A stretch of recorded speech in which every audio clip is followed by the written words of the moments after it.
So very good morning to you. It's Tuesday, Pancake Day, of course, Manx Radio from the Isle of Man. Let's dive in now and look at one or two stories you might not have heard about. And Martin Freeman, the actor, is in the news today. What do we think of Martin Freeman? Do we like him and what he does? I do like him. Yeah, I love him in Love Actually. Oh yeah, I forgot he was in that with Joanna Page, wasn't it? From Gavin and Stacey. Yeah. No, I like Martin Freeman. I think he's Martin Freeman in everything, but I think he's a very likeable character and he's in very good stuff. So. Yes. He was in A Confession, the 6-part drama on last year on ITV. I still haven't seen the last part. I got to nearly the end, so that is still waiting. This is where he played a policeman. It was all based around a real-life story. And he's going to be playing another policeman. So he's obviously sort of carving out after the whole thing of Sherlock, the whole detective thing. He's now going into that side of things, it would seem. He's going to enter the front line of British policing, it says, in a new TV drama. This will be called The Responder, which is based on the experiences of officer turned writer Tony Schumacher. It's a 6-part series and it will follow Martin Freeman's character Chris across night shifts in Liverpool. It's going to be set just across the water and it will be on later this year apparently. So sounds interesting. Yeah, but we always quite like a police drama. Yeah. I suppose the thing is they've got to do something a bit different. That's the thing. So maybe night shifts could be the sort of thing on this. So if you like Martin Freeman, watch out for this. As we say, it will be on a little later this year. Now we're heading to the waters for your story, Rhian. Heading to the waters on the other side of the world. So, excuse me, a surfer has told how he fought off a great white shark by punching it in the eye after it attacked him. Nick Minogue from the New Zealand city of Auckland was bitten by the shark on Saturday whilst he was out surfing. But what's funny is his description. He's saying, I was paddling along and when the shark attacked him, he was like, I punched it in the eye and told it to F off. Okay. And then it came back, so I punched it and told it to F off again. Okay. You just imagine this massive shark going, well, there's no need for that. Like, swimming away. No, yeah, but that supposedly is what you do. You give him a blow to the eye, apparently. I thought it was the nose. Yeah, he said both the nose and the eye. He said he got it on the side of the face and its eye rolled back and then oh my goodness. But he managed to get away with it, just punctured his wetsuit a little bit, so there was just a tiny bit of blood, but otherwise he was fine. So. Wow. I mean, it's terrifying. It's just quite the intense story for the I mean, it's that sink or swim thing, literally I guess, isn't it? You know, I mean, I always think that must be one of the most terrifying.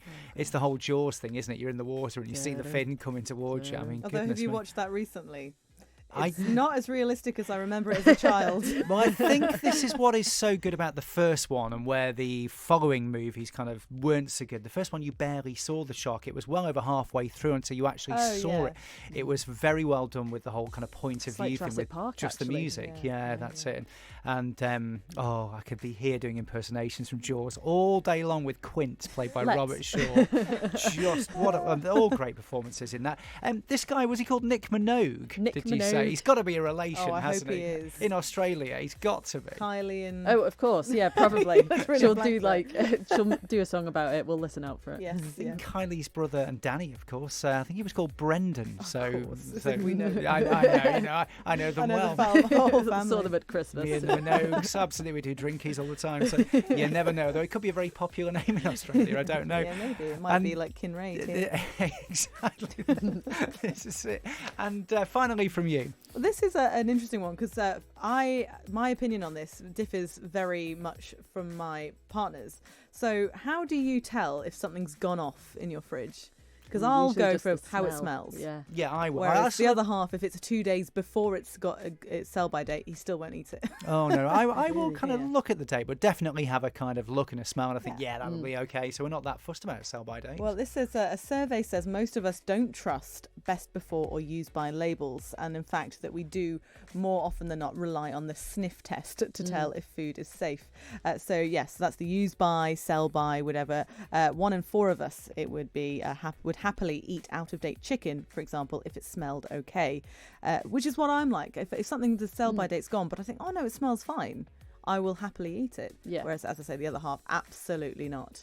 I think I'm the same as you, especially if I'm feeling lazy and can't be bothered going to the shop. I'm like, I'm sure it's fine. It's that Bridget Jones like scraping off the mould on the cheese. It'll be fine. Rummaging in the bin, there'll be no problems with that. But no, I'm kind of with you there. Actually, I think it is definitely what it smells like and what it takes. Because some of these sell-by dates, you think, no, that's ridiculous. It's still absolutely especially fine. If you haven't opened it yet. It might have passed it, but it may be something that once you like, even cheese. If you haven't opened it. It'll be fine. There we go. You see, we're all. And if you get sick, you get a day off work. So. Oh, now. There you go, I suppose that's it. Oh, it's not the time. Let's Exactly. Yes, let's have the Smiths. Here we go.